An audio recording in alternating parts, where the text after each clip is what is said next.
Vamos ao gráfico de funções de primeiro grau de uma maneira bem simples e prática. O que você precisa fazer é escrever a função que lhe for dada dessa forma: coeficientes numerador tanto de x como de y positivos e valendo 1, ó. E o termo independente lá no segundo membro valendo 1. Esses denominadores de x e de y só não pode ser zero, né, gente? Claro, mas pode ser positivo, pode ficar na condição negativa, tanto p como q. Condição inteira, condição fracionária, não tem problema. A nossa ilustração, vamos supor que você tenha aqui o plano cartesiano, já que vamos ter que chegar ao gráfico. E nesse plano, como você faz para iniciar? Você localiza logo, ó, o denominador do x. Ó, o denominador do x, que é o p, ó, ele está ou localiza-se sobre esse devido eixo. Coloquei nesse ponto, mas ele pode ficar tanto à esquerda da origem como à sua direita. E o denominador do y, gente, é o que, né? Ele tanto pode ficar acima, condição positiva, como pode ficar abaixo, não tem problema. Coloquei aqui acima para mostrar esse nosso pequeno gráfico. Então, se você usar o P e o Q, digamos, nessas suas devidas posições, para você passar o gráfico, é só você interligar os dois pontos e acabou.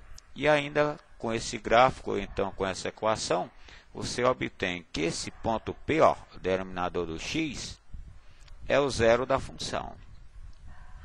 O Q, que é o denominador do y, é o coeficiente linear da função. E caso seja pedido ou necessário o coeficiente angular da reta, gente, é só você fazer a divisão do menos Q, o oposto do valor do Q, dividido por π. Menos Q sobre P lhe dá o coeficiente angular da função. Bom, vamos então a alguns exercícios.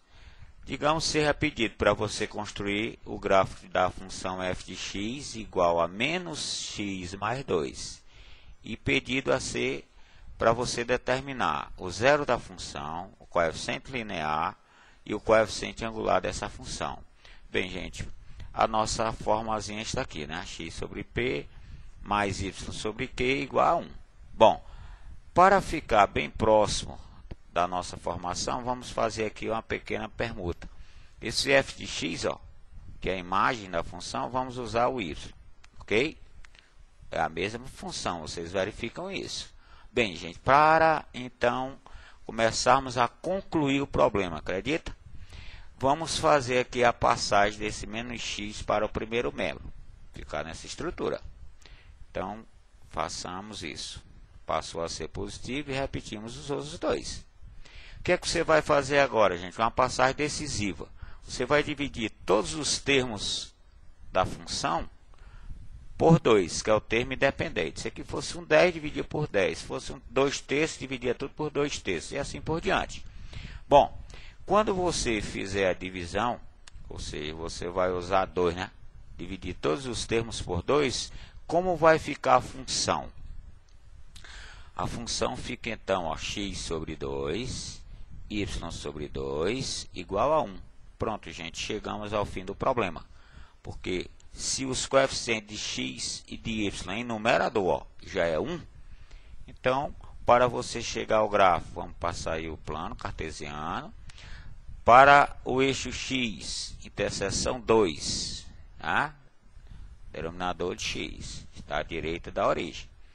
Y, denominador 2, então vai estar aqui acima, né? Ó, o valor 2.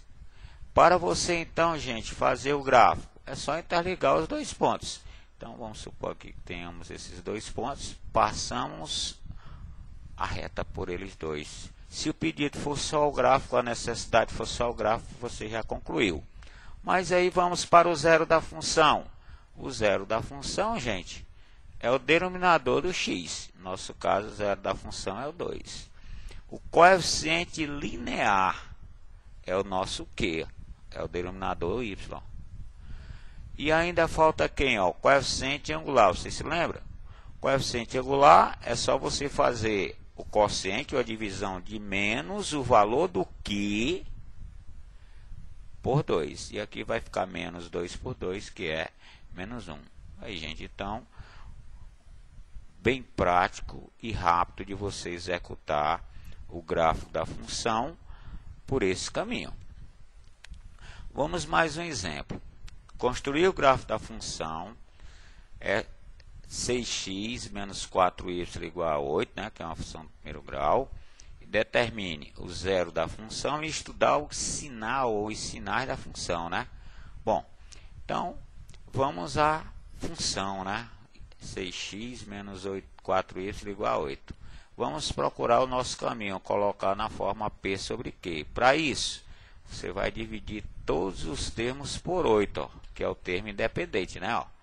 Vamos dividir por 8. Só, gente, que nesse caso aqui, além de você dividir por 8, ó, os coeficientes de x em numerador e denominador, os coeficientes de x e de y em numerador tem que ser 1, né? Então, o que é que vamos ter que fazer? Essa primeira fração, para que esse coeficiente seja 1, gente, vamos dividir pelo coeficiente de x. Então, vamos dividir por 6, ó. Então, a primeira passagem dividimos por 8. Segunda passagem, em termos de x, você divide pelo coeficiente de x a fração do x, ó. Como é que ela fica, ó? Simplificados aqui 8 e 6 por 2, ó. Então, já temos o denominadorzão todo perfeitozão aí do x. Vamos para cima do y, fração y. Tem que ficar mais, ó. Vocês se recordam, tem que ficar positivo aqui, ó. Então, gente, vamos dividir por quanto? Pelo coeficiente do y, que é menos 4. Dividindo essa fração por menos 4, acabou o problema, ó. Ficou x ou 1x, se quiser. 8 por menos 4, menos 2. Pronto, acabou o problema. O que você pode partir agora para cima do gráfico, localizando aqui 4/3, que é o ponto de interseção com x. Menos 2, ó, interseção com y, agora vai ficar um ponto aqui abaixo. Interligamos os pontos, pronto, o gráfico acabou. Zero da função, vocês se lembram? É o denominador do x. Vamos ter que estudar os sinais agora, hein? Então, é só você estudar aqui em cima do zero, né? Para o x igual a 4/3. Tá? Y é zero. Para x menor do que 4/3. Gráfico abaixo, hein? Se o gráfico está abaixo, função possui imagem, valores de x, y, negativo. E finalmente, gente, para y maior do que 3, imagens todas acima, ó, o gráfico acima do eixo x, imagens positivas. Então, gente, mais um exemplo para os senhores sobre gráficos de função do primeiro grau de uma maneira bem prática e rápida. Mais, gente, um abraço para os senhores, está aí a nossa formulazinha. Bons estudos, uma visitazinha ao nosso site e valeu, gente.